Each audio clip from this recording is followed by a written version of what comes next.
নিজের বাবাকে হারানোর সুখ এখনো কাটেনি, এরই মধ্যে আবারও মাঠে ফিরলেন লিওনেল মেসি। তিনি যে শুধু একজন সেরা খেলোয়াড়ই নন, আজ তিনি প্রমাণ করলেন দায়িত্ব কাকে বলে। শত কষ্টের মাঝেও ক্লাবের প্রতি নিজের দায়িত্ব পালন করলেন। বিস্তারিত জানতে এই চ্যানেলটি সাবস্ক্রাইব করে সঙ্গেই থাকুন পুরো ভিডিওতে।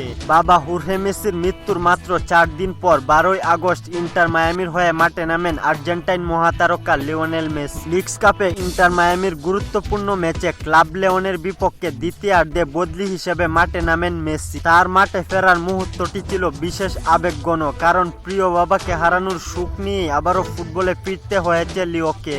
হোর্হে মেসি শুধু লিওনেল মেসির বাবা ছিলেন না, তার ক্যারিয়ারের সবচেয়ে গুরুত্বপূর্ণ মানুষদের একজন। ছোটবেলা থেকে লিওনেল মেসির ফুটবল যাত্রায় তার বাবার ছিল বিশাল ভূমিকা।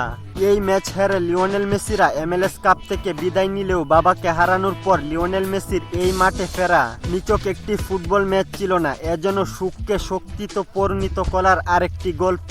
3-2 গোলে হেরে লিগস কাপ থেকে ইন্টার মায়ামি বিদায় নেওয়ার পর লিওনেল মেসির কথায় উঠে এসেছে আরো বড় আবেগের বার্তা। নিজের ভবিষ্যৎ নিয়েই তিনি প্রশ্ন তুলেছেন, হয়তো অবসর নেবেন খুব শীঘ্রই। ফলে ভক্তদের মনে এখন একটাই প্রশ্ন, আর কতদিন ফুটবলের মাঠে দেখা যাবে ফুটবল জাদুকর লিওনেল মেসিকে। বাবাকে হারিয়েও মাঠে ফিরে লিওনেল মেসি যেন আবারও দেখিয়ে দিলেন কিংবদন্তিরা কাঁদেন, ভেঙে পড়েন, কিন্তু কখনো কখনো ভালোবাসার মানুষের স্মৃতি বুকে নিয়েই আবারও উঠে দাঁড়ান। ভিউয়ার্স, আপনার কি মনে হয় লিওনেল মেসি আর কতদিন ফুটবল মাঠে থাকবে? কমেন্ট করে জানিয়ে দিন আপনার মতামত।